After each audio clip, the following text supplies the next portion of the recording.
సత్యవతి, తెలిసి చేసినా తెలియక చేసినా నట్టపోయేది మాత్రం మేమే తల్లి. నువ్వొచ్చో మాట చెప్తే నా కొడుకు నిర్దోషిగా బయటకు వస్తాడు, లేదంటే చెయ్యి నేరానికి 7 ఏళ్ళు జైలు శిక్ష అనుభవిస్తాడు. చిన్నదానివైనా నీకు చేతులెత్తి దండం పెడతాను తల్లి. అయ్యో మావయ్య, ఏంటా మాటలు? ఇప్పటికే చేసిన తప్పు కుమిలిపోతున్నాను. చిట్టమ్మ ఇక్కడికి వచ్చుండకపోతే ఈరోజు ఈ సత్యవతి ప్రాణాలతో ఉండేదే కాదు. ఇప్పటికీ నేను మారకపోతే మనిషినే కాదు. చిట్టమ్మ, ఇప్పుడు చెప్తున్నాను, నువ్వెక్కడికి రమ్మంటే అక్కడికి వస్తాను. నువ్వేం చెప్పమంటే అదే చెప్తాను. మీ అన్నయ్యని నేను కాపాడుతాను. చాలు సత్యవతి, ఈ ఒక్క మాట చాలు. పద, మనం వెళ్దాం.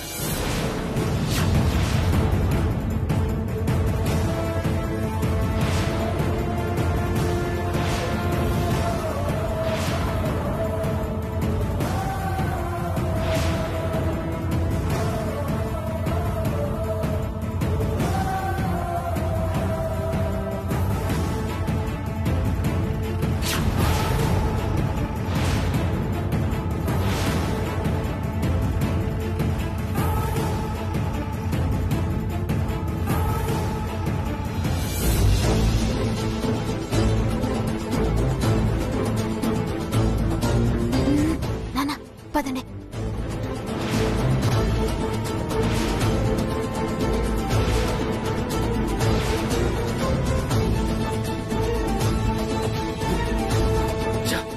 కనిపించారా వాళ్ళు? కనపడలేదు సార్. అయితే పైకి వెళ్ళి చూద్దాం పదండి.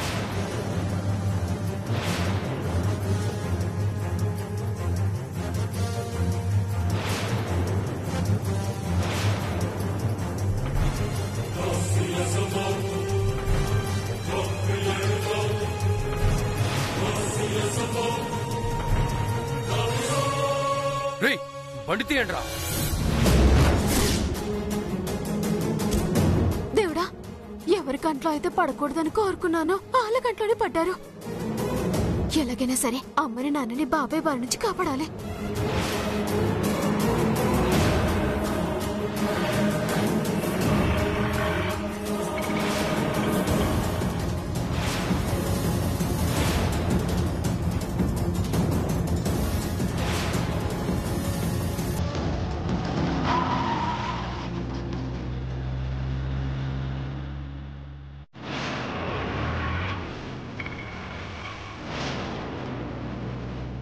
ఈ రోజు వదలనరా.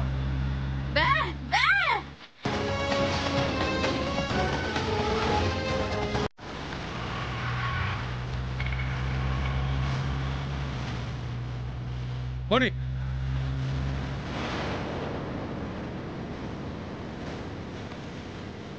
రేపు ఫాస్ట్గా పోనీరా.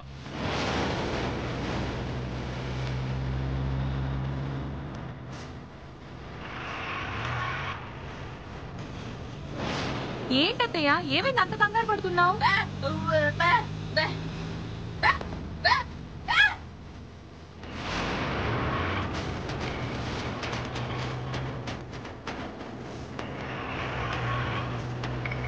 సత్యవతి, నువ్వు ఆగమ్మా. బాబు ఏటనుకో బాబు, అవతల మా మనిషి ప్రమాదంలో ఉన్నాడు, అందుకే కొంచెం బేగా పోనీ బాబు. ఏంటి మావయ్య నువ్వు? అవతల మనిషి ఎంత ప్రమాదంలో ఉంటే మాత్రం ఆటో ఇంతకంటే స్పీడ్ గా వెళ్తుందా? నువ్వు ఆగమ్మా బాబు, నువ్వు బేగా పోనీ.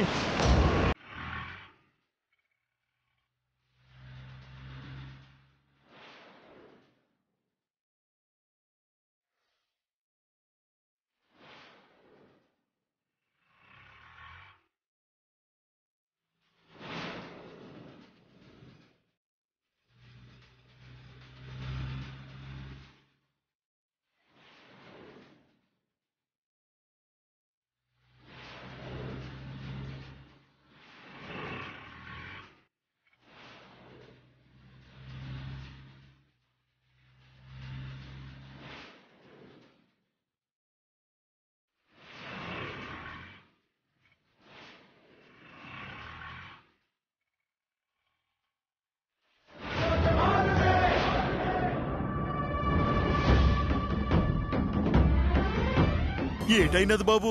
ఆగిపోయింది సార్. కొంచెం బేగా చూడు బాబు. కాసేపు ఆగండి, ఎందుకు కంగారు పడతారు?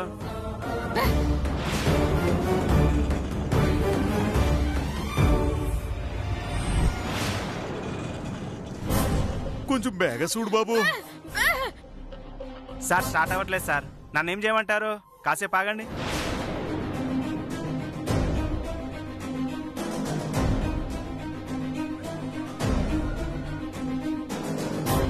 ఎందుకంత కంగారు పడతారు మావయ్య? స్టార్ట్ అవుతులేండి. స్టార్ట్ అవ్వకపోతే వేరే ఆటోలో వెళ్దాం.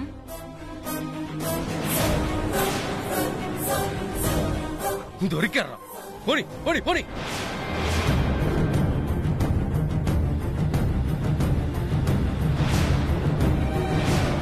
కుటుంబరావు,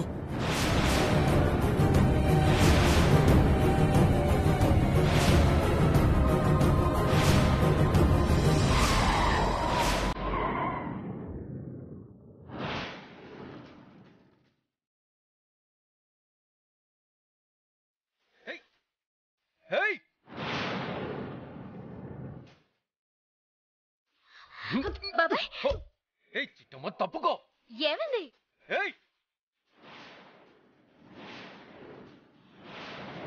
బాబాయ్ బాబాయ్ బాబాయ్ ఏంటి? ఏమైంది? అమ్మా బాబాయ్ ఏంటి బాబాయ్? ఎందుకంత కంగారు పడుతున్నావు?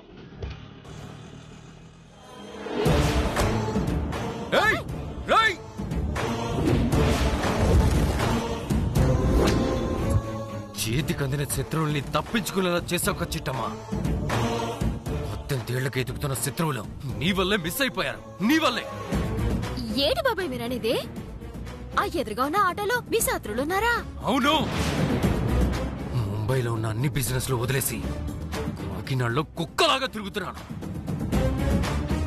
కోకిలమ్మ కుటుంబరావులు తప్పించుకున్నారు. లేదంటే వాళ్ళని కండ కండలుగా నరికేసి కాకులకి గద్దలకి విసిరేసేవాణ్ణి. బాబాయ్ తప్పుగా అనుకోకపోతే ఒక చిన్న మాట బాబాయ్. ఏంటది? వాళ్ళని చూస్తే ముసలిలా ఉన్నారు. వాళ్ళ మీద నీకేటి బాబాయ్ కోపం? పైగా పాపం వాళ్ళని చూస్తే మరీ అంత దుర్మార్గులయ్యేం లేరు. అమాయకుల్లాగానే కనిపిస్తున్నారు.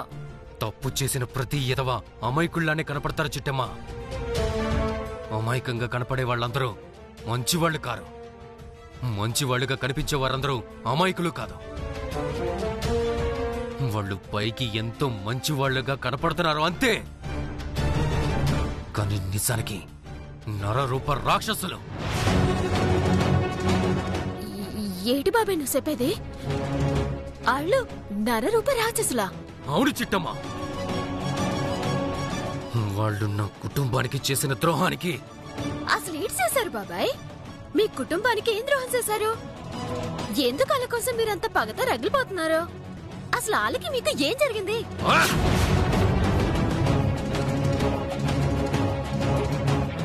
సరిగ్గా 18 ఏళ్ల క్రితం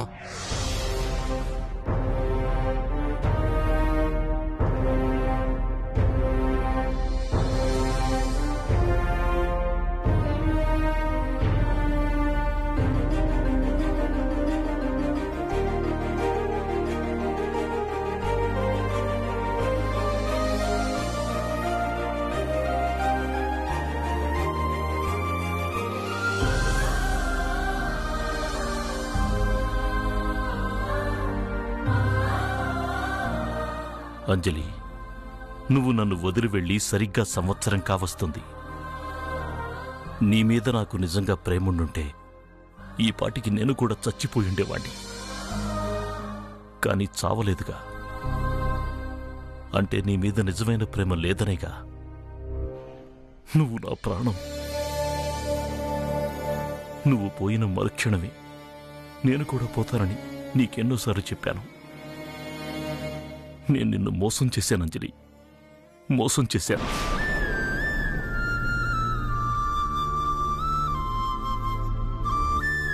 నాన్న శంకర్, ఏంట్రా ఇదంతా? అంజలి మనల్ని వదిలి ఏడాదవుతున్నా నువ్వింకా ఆ జ్ఞాపకాలతోనే కుమిలిపోతే ఎలా చెప్పు?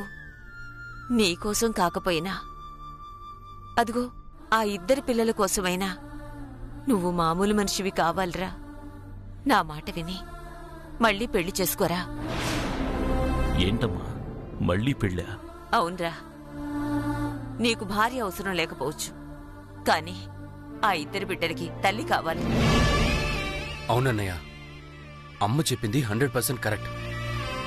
వదిన చావుతో చీకటిగా మారిపోయిన నీ జీవితంలో కొత్త వెలుగులు రావాలి అంటే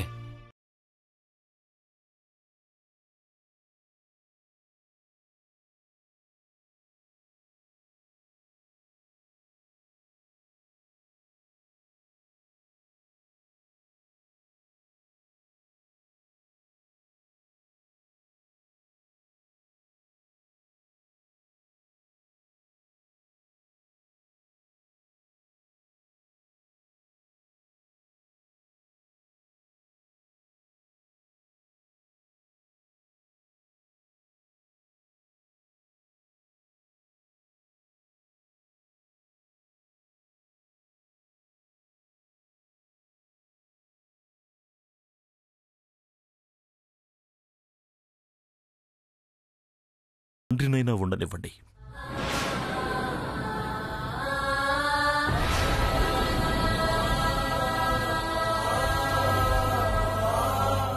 దేవుడా, వీడి మనసు మార్చి ఆ పిల్లలకి తల్లి వచ్చేలా చేయి స్వామి.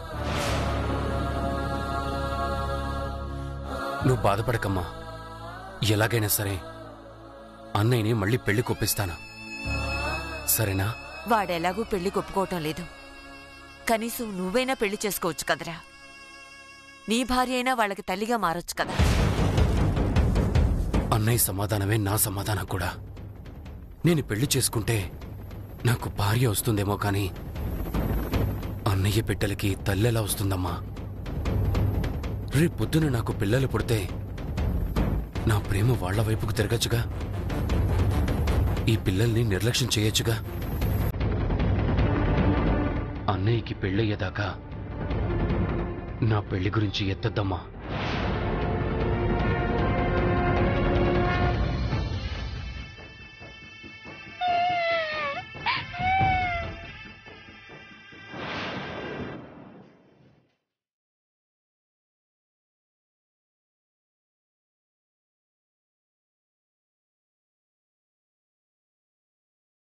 దేవుడా,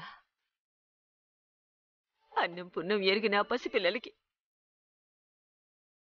నువ్వే తల్లివి కావాలి తండ్రి.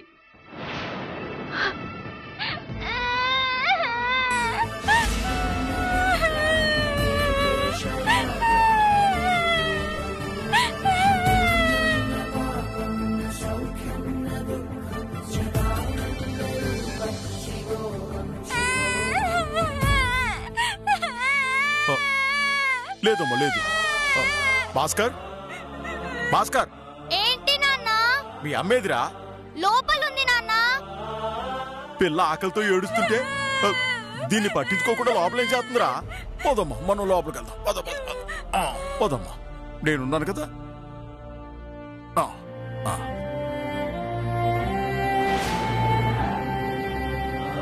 ఎక్కడో పిల్ల ఏడుపు వినపడుతోందే.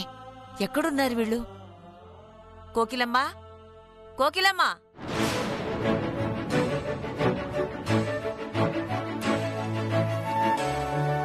కోకిలమ్మా, బయట లచ్చి ఏడుతుంటే దీన్ని నొగ్గేసి నువ్వు ఏడు చేస్తున్నావే?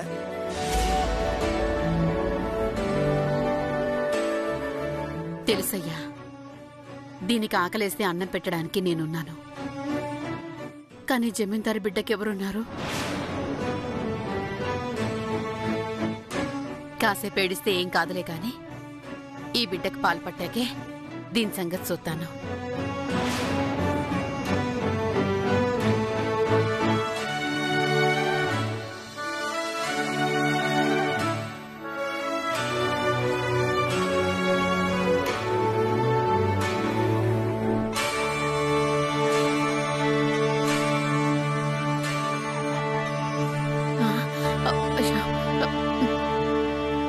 అమ్మగారు, ఏటమ్మగారు ఇది? నువ్వు పేరుకేనమ్మా ఈ ఇంటికి పని మనిషివి. ఈ బిడ్డల ఆలనా పాలనా చూడటంలో అమ్మవి. నీ రుణం. అమ్మా, వద్దమ్మా. ఇవాళ మా 5 ఏళ్లు నోట్లోకెళ్తున్నాయంటే దానికి కారణం మీరేనమ్మా. మీరు చూపించే ఆదరణకి 100 జన్మలెత్తినా మేం మీ రుణం తీర్చుకోలేమమ్మా. ఇదే పాటిది. సరేనమ్మా, ముందా బిడ్డ సంగతి కూడా చూడు. అలాగేనమ్మా, తీసుకోండి.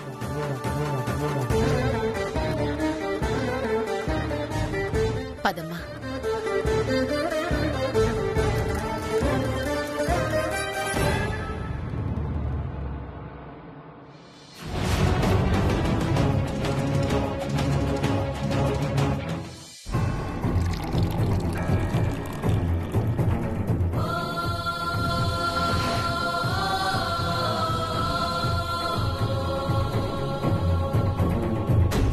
నీకోసం కాకపోయినా అదిగో ఆ ఇద్దరి పిల్లల కోసమైనా నువ్వు మామూలు మనిషివి కావాలరా. నా మాట విని మళ్ళీ పెళ్లి చేసుకోరా.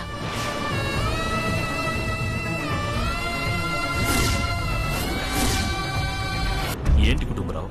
రేపు అమ్మగారి వర్ధంతోంది. ఊరందరినీ పిలిచి బట్టలు పెట్టి అన్నదానం చెయ్యాలన్నది మీ అమ్మగారి కోరిక బాబుగారు. ఆ ఏర్పాటు చెయ్యాలంటే కాసింత డబ్బు కావాలి. కొత్తగా అడుగుతావేంటి కుటుంబరావు? అక్కడ తాళాలున్నాయి, వెళ్ళి తీసుకో. ఆగో అన్నయ్య, ఇలా అంటున్నానని తప్పు కనుకోకు. కుటుంబరావు గారు మనకి ఎంత నమ్మకస్తుడైనా అలా తాళాలు ఇవ్వడం మాత్రం కరెక్ట్ కాదు.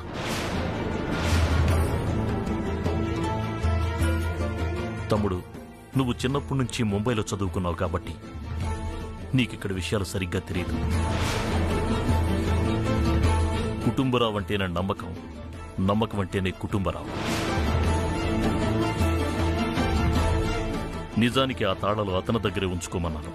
అంత పెద్ద బాధ్యతను నేను మోయలేని జమీందారు గారు అని అతనే ఆ తాళాలు నా చేతిలో పెట్టాడు. ఇది అతని విశ్వాసం. అతని స్థానంలో మరొకరుండుంటే డబ్బు కావాలి అని అడిగేవారే కాదు, డబ్బు తీసుకున్నామని చెప్పుండేవారు. అది కాదన్నయ్య, మీరు అన్నదానిలో నిజం ఉంది చిన్నబాబు గారు. ఎంత నమ్మకస్తులైనా మేమిక్కడ పనివాళ్ళం. నా స్థాయి ఏంటో నాకు బాగా తెలుసు. మీ చేత్తో మీరే తీసేవ్వండి. అలాగే. ఒక నిమిషం అన్నయ్య.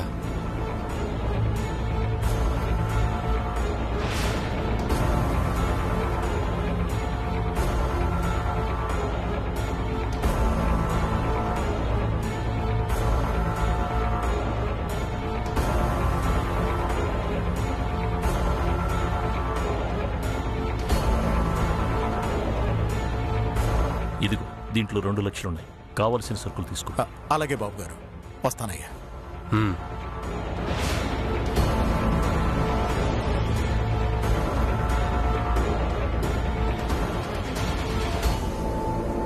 వీరనారాయణ, కుటుంబరావు విశ్వాసాన్ని అవమానించావుగా, అందుకే నీకు చిన్న పరీక్ష పెట్టాను. ఏంటన్నయ్య అది? అతనికి నేనిచ్చింది 2.5 లక్ష, కానీ అతనికి చెప్పింది 2 లక్షలు. అతనే కనుక స్వార్థపరుడైతే 50,000 నొక్కేస్తాడు. అదే నిజాయితీపరుడైతే 50,000 తిరిగిస్తాడు. నా నమ్మకాన్ని నిలబెడతాడు. చూడు, నీ నమ్మకం కరెక్టో నా నమ్మకం కరెక్టో కాసేపట్లో తెలిసిపోతుంది.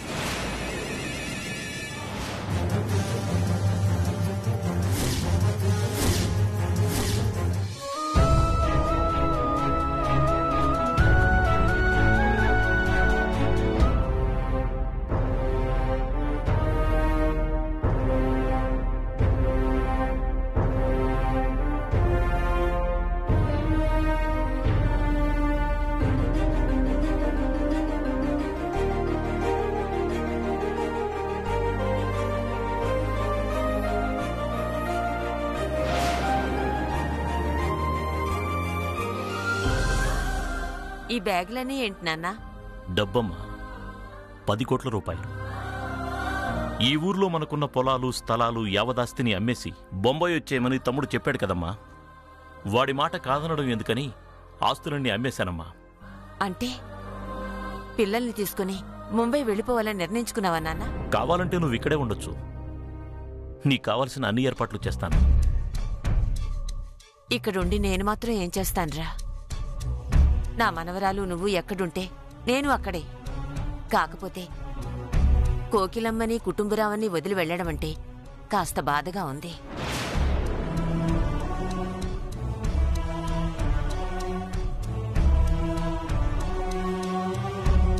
ఇదిగో కుటుంబరావు, ఎన్నో ఏళ్లుగా నువ్వు మా కుటుంబాన్ని నమ్ముకుని ఉన్నావు. నీ నమ్మకానికి నేను ఇస్తున్న ప్రతిఫలం అనుకుంటావో, లేదా జమీందారు గారి దగ్గర సేవ చేసినందుకు ఖరీదు కట్టాననుకుంటావో నీ ఇష్టం. కానీ నీకు సాయం చేయాలనుకుంటున్నాను, చేస్తున్నాను, అంతే. ఏటి బాబు ఇదంతా? చెప్పాడు కదా సాయమని.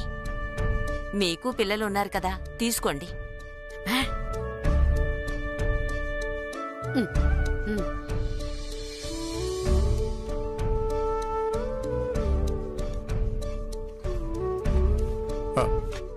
పట్టుకో.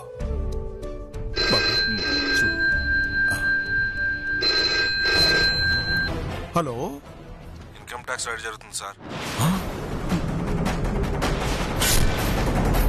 సరే సరే.